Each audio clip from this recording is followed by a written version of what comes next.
Que, per tant, en un dia com avui, volem lamentar una resposta molt limitada d'en Rodríguez Zapatero.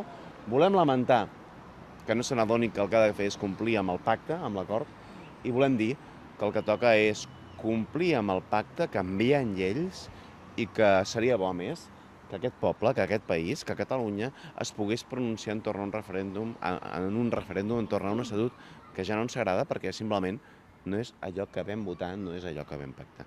I aquesta senyora Cospedal es retrata ella amb el que és.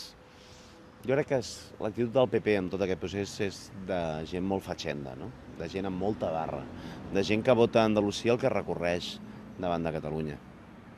I clar, quan algú té tanta barra, té la cara tan dura, quan algú vota a Andalusia el que recorre davant de Catalunya, se li escalfa la boca i diu el que diu la senyora Cospedal.